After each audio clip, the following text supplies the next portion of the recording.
osebedo kasiro ng'anyo marawere motisi ni Gen Z.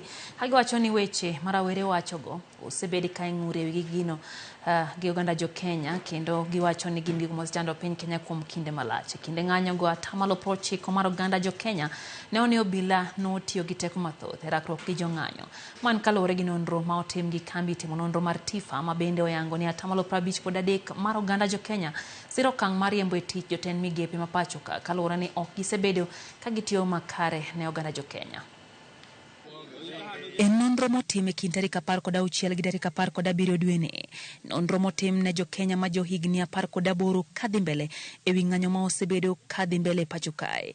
Ng'anyo ma osebedo ka ichwalo gi rawere moting'o mago mag Gen Z. E nonrono motim kod kambi mar TIFA, oyangre ni 81% mar oganda jo Kenya siro ng'anyo ma kamago. 18% ok sir ng'anyogo.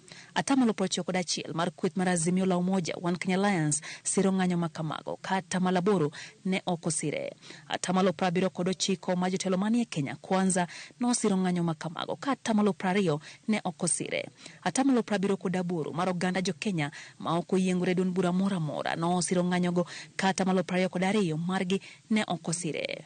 90% mar oganda jo Kenya neno ni obila notiyo gi teko mathoth e rakruok gi jo ng'anyo e kaunti ma Nairobi molo kauntis mamoko. Kilwe gi gwenge ma Nyanza gi 86%, masawa mar piny Kenya 80%, ugwe mar piny Kenya kata Eastern 76%, kadhowadh nam chumbi 72%, imbo mar piny Kenya 70%, hoho mar okak 65%, kanyandwat ma ugwe mar piny Kenya 64% mar oganda neno ni notiye gi teko mathoth gi obila. Nonrono bende nyiso ni 90% mar jogo manosiro riembe tich jotend migepe ma pacho ka gin jokanyo mar kweth mar Kenya Kwanza, ka 9% ok siro okang' ma kamano.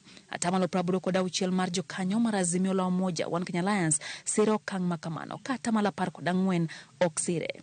85% mar oganda jo Kenya ma ok oyiengore duond bura mora mora siro okang' ma kamano, ka 15% ok sire. Jogo ma siro okang' mar riembo tich jotend migepe wacho ni jotelogo noserem chopo dwach oganda jo Kenya e nyiso tich makare. TIFA bende wacho ni 53% mar oganda jo Kenya siro okang' mar riembo tich jotend migepe go. 38% wacho ni mana moko kuom jotelogo ema nowinjo riembe tich kaluwore ni nitiere moko manotiyo maber. 8% wacho ni ne ok owinjo riembgi e tich chutho. 40% mar oganda jo Kenya wacho ni jotend migepe ma osebedo katiyo maber owinjo duoki e tich. E kwanno 61% dwaro mondo mi dwok jatend migawo mar arita Kithure Kindiki e tich. 48% dwaro mondo mi jatend migawo mar weche mag tudruok Eliud Owalo oduoki e tich. Ka 23% dwaro mondo mi dwok jatend migawo mar somo Ezekiel Mashogu e tich. Lydia Okeyo.